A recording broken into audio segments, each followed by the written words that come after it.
Okay, can we start? Yes, please. All right. Hello, everyone. This is Salim here, and I have been so excited to actually I have been waiting for this distinguished guest to be here on this channel. We are going to uncover so many things here. These things might be related to the kind of videos which you have been watching from last few days. So anyway, so I have with me Mozam Daimi to share so many things about his educational life and about some learning experiences as well. So to talk about a little about Mozam.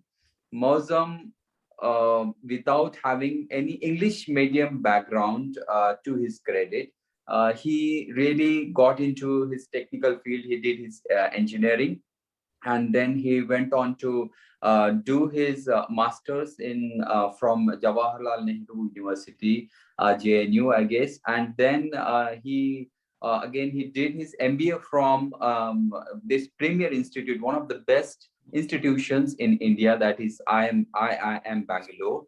And then I would say he went on to do his again MBA from this Harvard University, USA, which is again one of the best institutions in the world, I would say. And so many people really look up to that. And it's kind of a cherished dream for so many to, just go there and do their studies.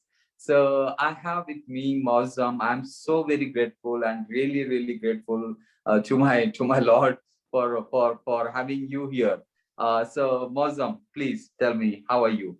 Thank you so much. I feel really privileged to sit here to talk to you. Alhamdulillah, doing all good from my side. Hope everything is well with you as well. Yes, Alhamdulillah. It's really a kind of a party for me to have you. Mozam, see, one most this let's quickly start with one key thing. That is, as you know, I have just started this YouTube channel, and the theme of this channel is like anybody can do anything, anybody can learn anything. So I am curious to know, first and the foremost, is like you did not have any English language, English medium background till your 10th grade, but you and obviously I see you to be one of the best speakers. Especially you have this command over English language. So not having English medium background to like doing masters, that is MBA from nothing less like than Harvard University itself. So how did this happen, this transition? How did you went on to do all these things? Right. So first of all, I don't see my Urdu medium background, the medium of study, which I had as my weakness. That was my strength. I loved the language, and I think I learned it really well from my teachers. Now, this is a challenge with languages, right? Most often we start learning some language and we are not sure why we are not getting into it, why we are not understanding, why we are not able to speak the way a champion speaker should speak. The background for that goes to having the knowledge of your native language. For example, the Urdu language for me. If you champion one language, I think it's pretty easy to become champion in other languages. Nowadays, I'm seeing that kids are pushed into English medium schools. They don't speak their native language well. They don't have the strengths gathered in the language, the command, the grammar, the vocabulary. Then it won't be easy to champion another language. I think both things have to go hand in hand. No language is bad. It's just that we have to champion at least one language before we start exploring some other languages. And if somebody is speaking some regional language at home, say if my parents used to speak Urdu at home, and say one of my friends' parents used to speak Telugu at their respective home. So first we have to, get into that language, understand that language, get the championship in vernacular language, and then start learning other languages is I think is the key. Wow, wow. I mean, really, this is something. This is a very new thing for me, I would say. I mean, this perspective of yours kind of really has put on some more light onto my understanding, my perception of learning any language. What you are saying is, if someone is kind of has perfected his language, or he is kind of championed the one language, maybe his own language, that is his own kind of mother tongue, so he has a higher, brighter chances to champion another language as well. I mean, kind of getting you right? Absolutely, absolutely. So, for example, we often give this example in Urdu. There are multiple level of respects when we are trying to address someone. Say tu, tum, aap, maybe zille ilahi, jahanpana, and whatnot. Okay. Right? Like 4 or 5 different levels. But then we often say that in English it's just you. Everything is you. Nothing is tu, tum, aap, blah blah blah. But when we get this grooming of looking at the language in this way, then if somebody says your excellency, right, we won't be able to connect to that. And there might be some language in which it's just one word you, but it's just the differences of language we will be able to understand more. First language, or the native language or mother tongue, is I think essence of the languages, and then we learn other languages in comparison to this language. So the native language or the mother tongue should be perfected first, I believe, and then we can, be good in other languages as well. Of course, there is a path. It's not that just because you have mastered your language, you will be learning other languages well. Of course, there are certain steps which we have to follow. But I think the beginning step, the first milestone would be championing your own language. Wow, I really have to note this. I mean, this is so beautiful, I can say. All right, so actually this brings me to another question, like related to language only. Like, I got your point. Which is kind of very much clear, loud and clear, I would say, whatever you have just said. So this thing, what brings me to is, let's say, someone like you, of course, who did not have English medium background, then obviously to English is not your mother tongue, of course, it's a foreign language. So how did, I mean, in particular, what steps like you really followed, maybe consciously or subconsciously, what kind of led you to master this language? I mean, if you can just share some more things, sort of like what could have been like major steps or major focus that you really did, maybe if you can please share something more on that part. Right. I'll talk from those days wherein I was not at all good in language. Not that I'm a champion now, but I'm just trying to connect with old dots. Say there are few major challenges. One is vocabulary. Everybody knows we cannot by heart the entire dictionary. We have to find out, churn out the words which can be used in the regular conversation. It might so happen that somebody might pick up 2-3 words every day, note it down into the diary, maybe repeat it, use it in some sentences 3-4 times, and then next day, next new words. It's a good practice. I'm not denying it, but there are certain challenges associated with it. Collecting the words and using it is a complete different game altogether. It might so happen I'm speaking with you and I'm not able to recall that word. Although I've learned it, I know the meaning, I know how to use it in sentence, but at that instance, I'm not able to recall that word. So one, knowing the word, then recalling the word. And third thing is grammar. We need not put in a lot of emphasis into the grammar. First, we have to start speaking and then look into the grammar part. But grammar is essential because, again, the arrangement of words that plays a major role in all these things together. But above all these things, I think the most important part is the practice. Practice in the sense how often you speak, how often you listen to someone. It might so happen that a person, say, an English-speaking country, and there is an auto driver or the cab driver. That person, say, never went to school, never studied the grammar, or never went through the dictionary words, but that person can still speak. It also happens with our kids as well. While growing up, they start speaking, they start forming sentences. They've never been to school, they don't know what is the grammar and formulation part of it. So essence in my eyes is to start speaking. It doesn't matter how you are speaking, whether right or wrong, whether you are picking up the right words or not. Everything boils down to how often you speak, how often you listen. And with the new technology, with cell phones and the Netflix and the Amazons of the world, young generation especially, they do watch a lot of web series or English movies, and they have the ear to catch those English words. But still, I see that they often fumble while speaking, because it's just one way. They might have understood so many things, but when they have to put things into the practicality of the use, they might fumble. Preparing the words, the glossary, the meaning, the usage in the sentence, using the right grammar, recalling the right word into the conversation, all things will be followed when you start speaking. It could be speaking with a small kid going to the school who's trying to speak, right? Doesn't matter right or wrong. It could be maybe calling a call center, Vodafone 121, and instead of picking up Hindi, we pick English, and right, they won't complain that your English is not good.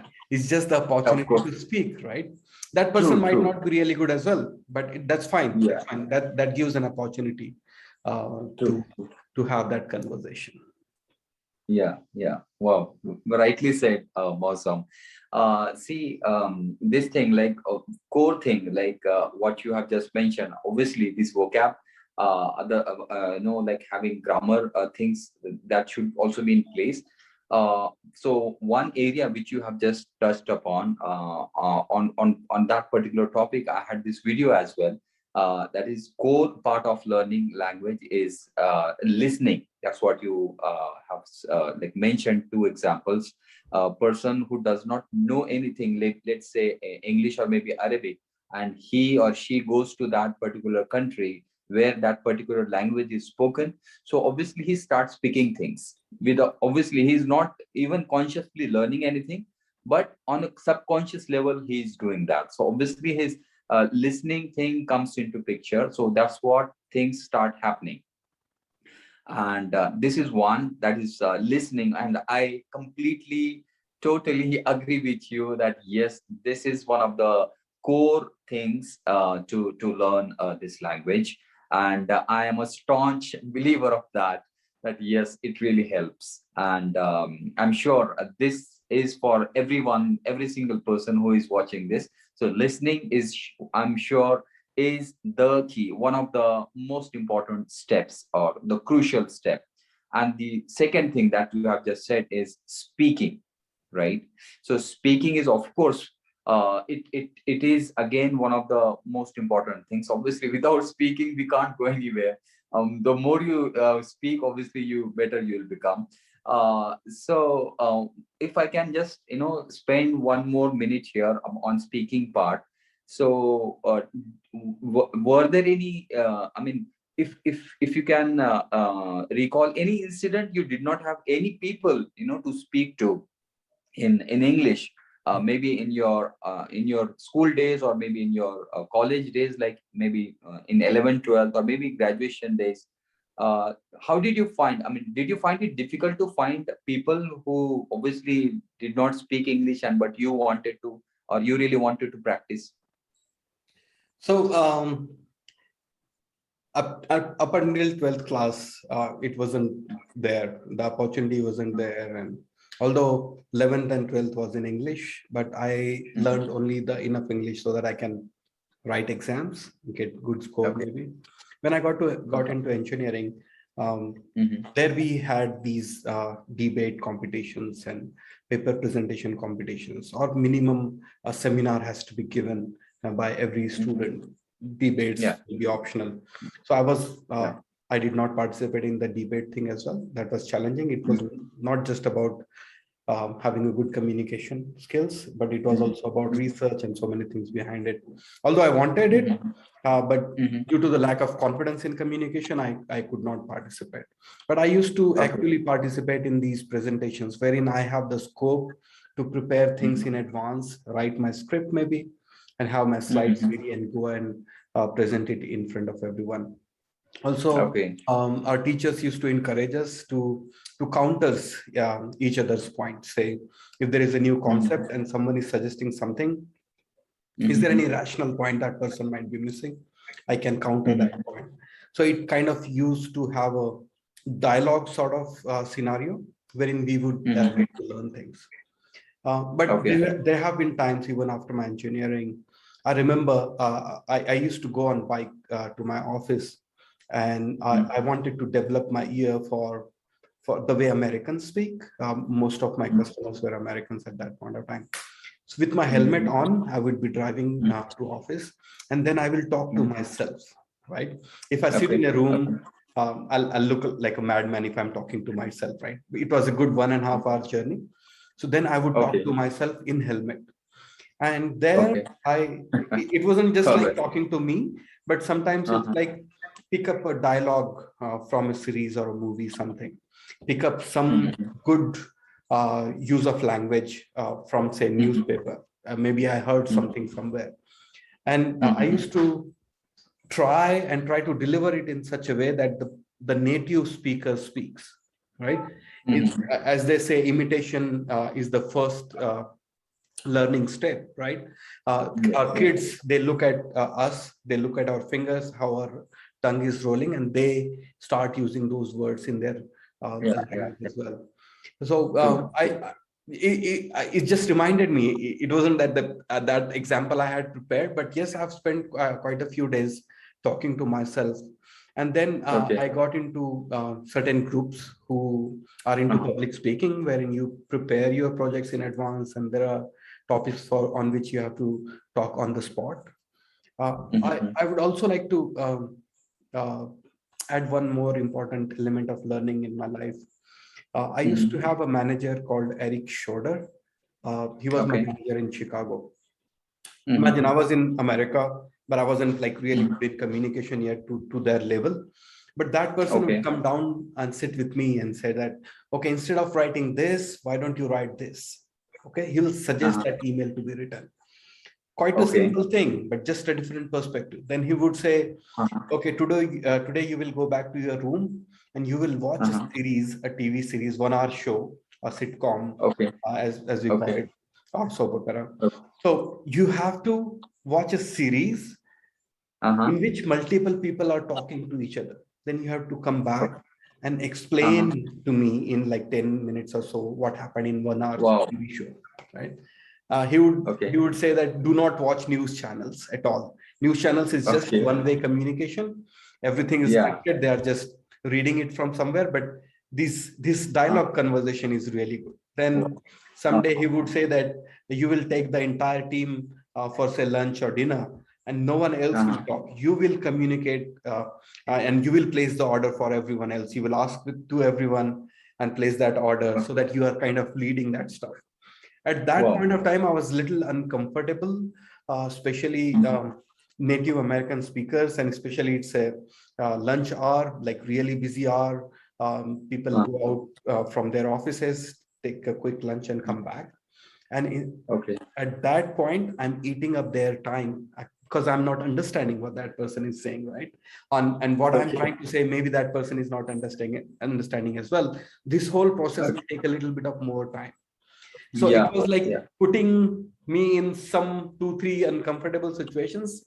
But the reason I remember his name today is because of the fact that apart from the technology and the work which I've been doing, which he kind of heartedly appreciated, but he wanted me to improve in this direction as well. I think that was a major milestone for me in improvement direction.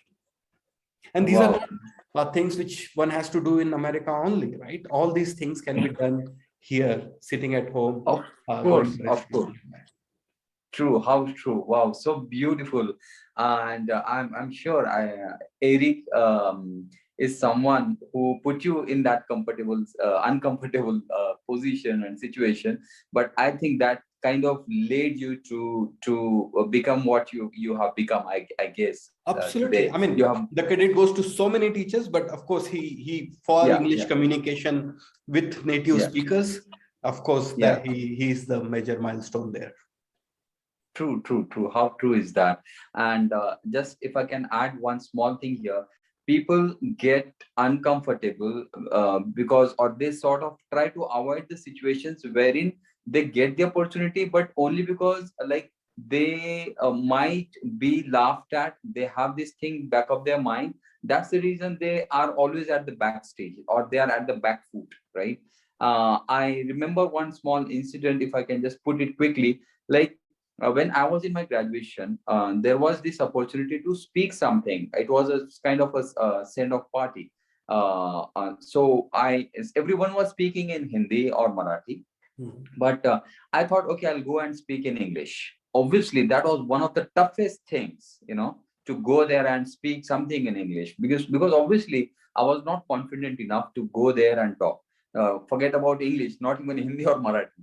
So, but I just thought, okay, let's go there. I went on and then I started. And obviously, when I thank God, I had this, something to cover behind. Like I stood behind this desk. There was this desk and this mic was on, and I started. I said something. I don't remember much, but I think I hardly spoke for maybe for 3-4 minutes. But I was trying, and literally, I was, shaking. My legs were shaking, and I was really trying to hold. I was really trying to kind of fake that, that I'm good. Whatever I'm doing, I'm good. So it was really kind of uncomfortable thing for me to do. But after, like, finishing this thing, when I was done with that, so people started kind of clapping, and I was like, am I, why are they doing this? So this was the thing.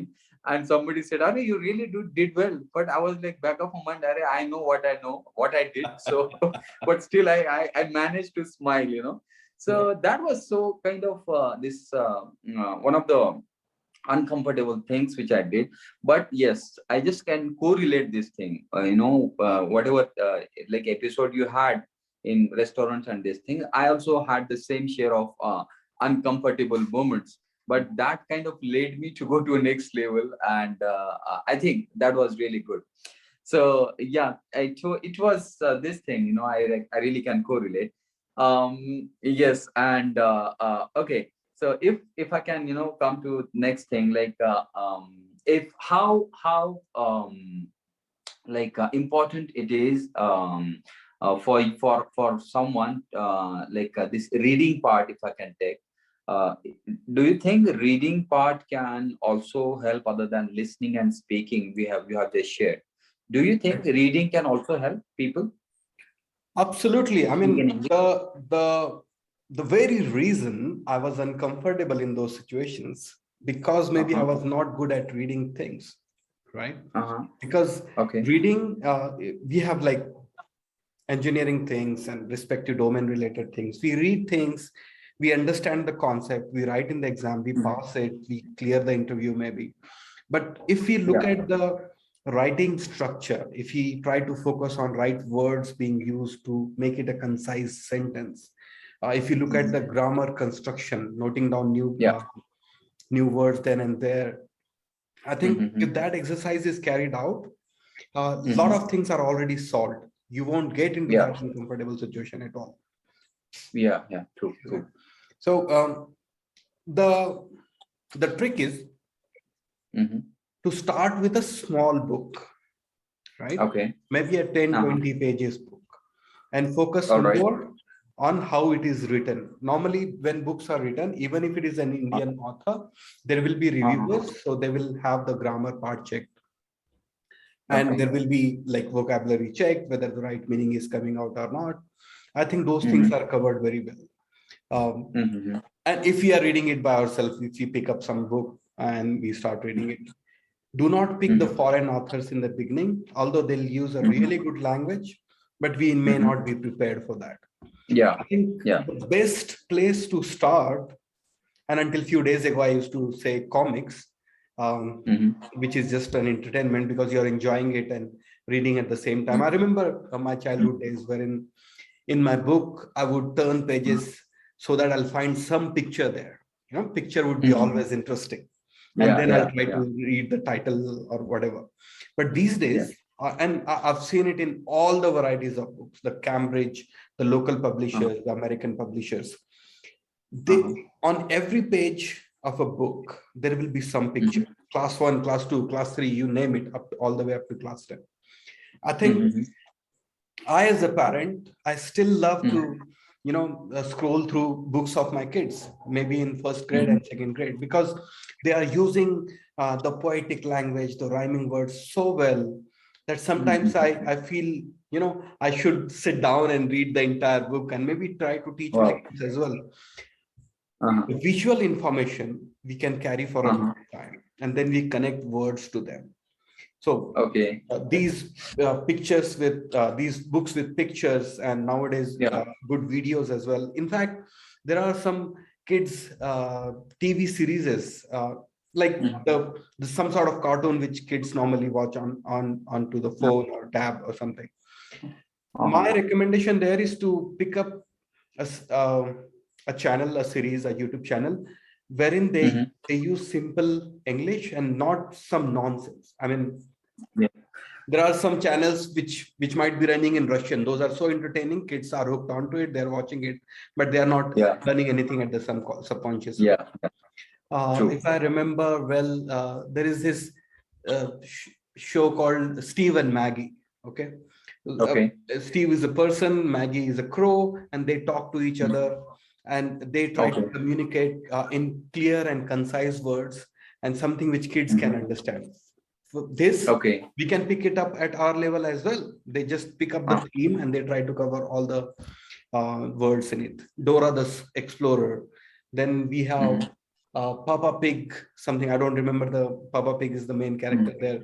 But these series, they use like really good English, simple, elegant, concise to the words, something which we can use in our day-to-day life. So we can go through those things as well. So first thing is the books with pictures. Then we have the entire multimedia wherein characters are talking with each other, and then into the serious reading, something like big books. I would never recommend it in the beginning, and maybe pick it up, pick up the foreign authors once you see the challenge is overcome. You know, now you're loving the book. You can't go to bed without reading now. Then we pick up some serious books. But simple books, something like comics, something like junior school books, and then some small books by Indian authors, and then some serious reading. If you do it well, and the very first point which I mentioned, that you get to speak. So there is this wonderful proverb in Marathi which goes like, "Khota bol pan retun bol."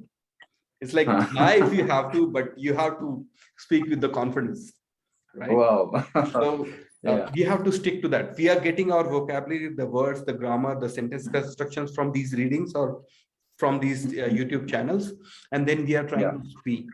And it so happens that some people get disappointed that although they are putting in efforts, they are not getting it. We have to understand it's not an overnight process. It's not an overnight process. The kid, when they start blabbering something, they start making noise with their mouth, the tongue. From there, it will take 3-4 years for them to make a basic sentence.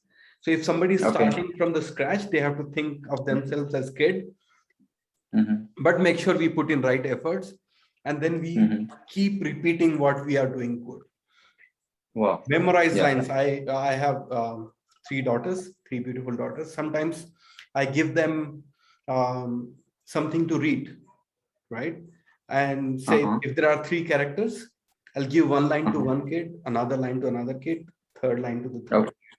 And then they try to memorize their own line as if it's a play, a skit, right?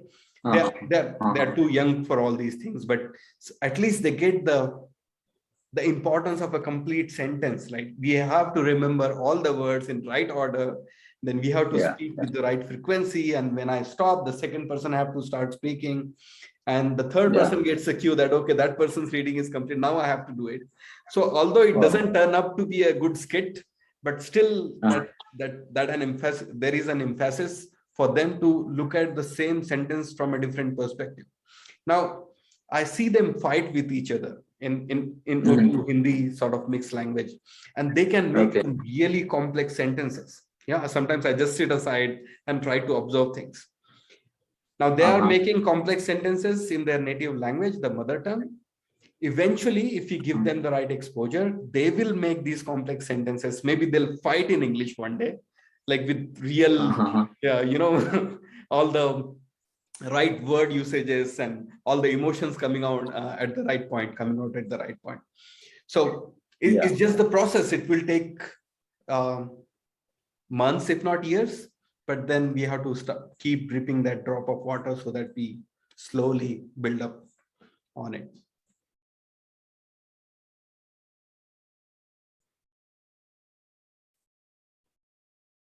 Did I lose you?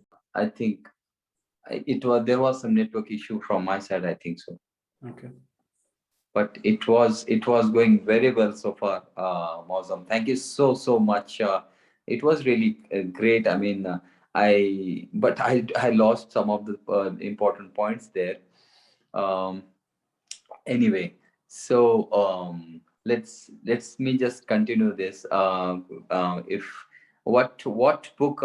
And I seem to be low on battery, and my charger is not there around. Anyway, how which book are you reading currently, Mausam? There are multiple books which I'm reading. So I have technology book, I have business and management related books, and then I have some novel sort of books. It's just a different collection. So I keep my books handy.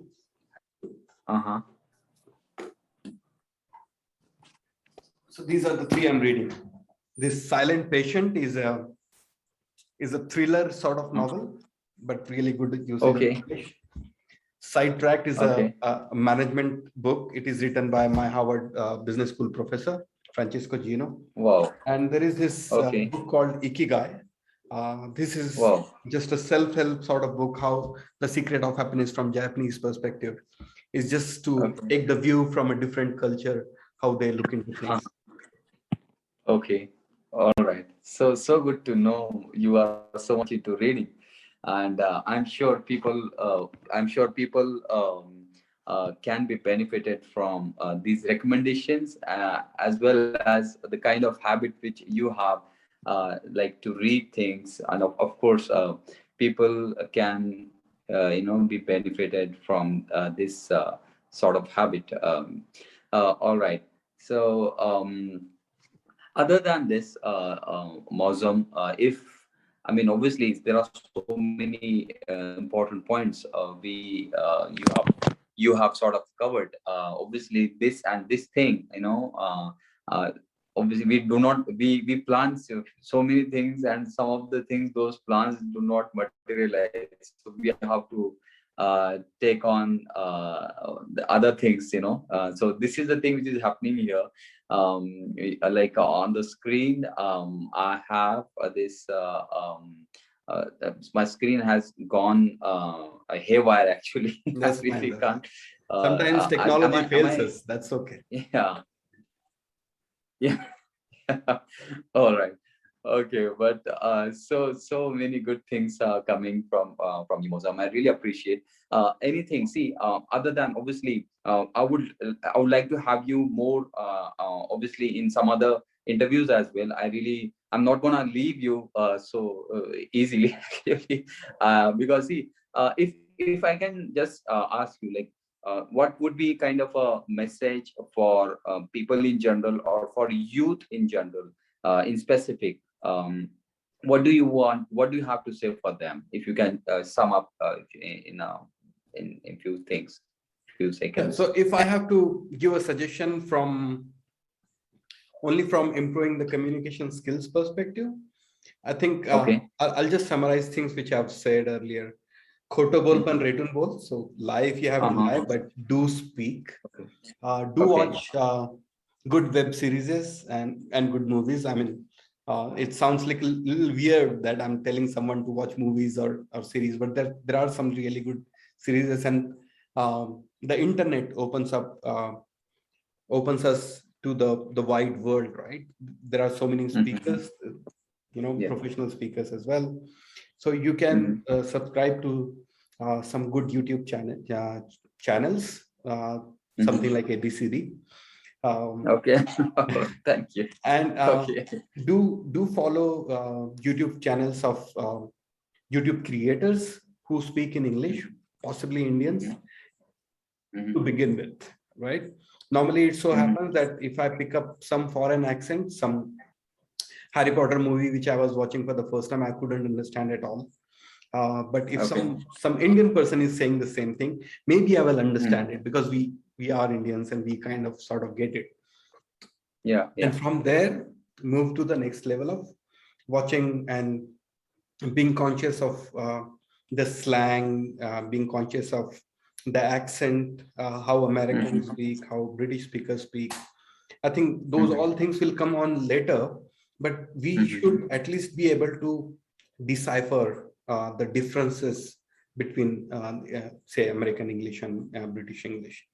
So that's like a hook for the brain, that okay, we are not just watching a series, not just watching a cartoon channel for the sake of watching, but at the same time, I'm learning good language. And if you like something really good, a dialogue, a sentence, a proverb, an idiom, jot it down on a paper and try to repeat it. If possible, try to bring it into the conversation. It doesn't mean Wow. that we have to pick up something Shakespearean, something really great usage of English. Yeah. But the Yeah. words which are simple, easy to use, and somebody uses it at the right point, and the delight of listening to the language goes up. Try to Yeah. focus Yeah. on that. Listen, Wow. speak, listen, speak, read. I think that's where the whole stuff. Wow. Wow. I think I could not get this thing better. I really appreciate, and that was so beautifully, summed up. The beautiful said, whatever points you have just shared, Mozam. I really, really appreciate, and I'm so grateful to you for sharing these important things. There are so many other things I really wanted to talk. I really wanted to have, for the audience. But I think, as you just said, like there is this limitation for me. My this mobile battery is also going down, and but I really want to have more of you, Mozam. I would like to say, know some other things as well. So, but maybe we can continue with that in some other interview, and I would like to have some more time from your side. Absolutely. But I'm really grateful again for having found this time for all of us, and really, it was really nice talking to you and getting to know all these things. So I think I would like to kind of wind up. I would like to stop here on a note that I want to have more of you. I want to have maybe another part of interview, which I think I really look forward. I really look forward to. And Mozam, thank you so much. I really wish you luck for everything. May Allah bless you, your family, and everyone, and may you grow on every single thing, whatever you choose, and really, benefit other people. And I'm sure there are people who are watching this. They are going to benefit a lot, and I'm sure there are going to be people who are going to get inspired by this. So, people, thank you so much, and I'm sure you will watch and enjoy whatever things have been shared by Mozam Dami, and we are going to come up with some other things as well. So I think that's all for today. Mozam, thank you so much once again My pleasure. for Thank you being so much being for with us. inviting. Yeah, thank you so much. And on a note, on this note, that we would like to come up one more time with in some other interviews as well, to talk about something more, to talk about something more important, which can be some obviously, which will add up to this. There will be a value addition to so many other things. So thank you so much, and I think I would like to see you. Keep watching, keep subscribing. If you want to know this gentleman more, so you can kind of look into that on his LinkedIn profile as well. So thank you so much, everyone. Thank you so much for watching this. So please keep subscribing, keep sharing, and take care. Bye for now. Thank you.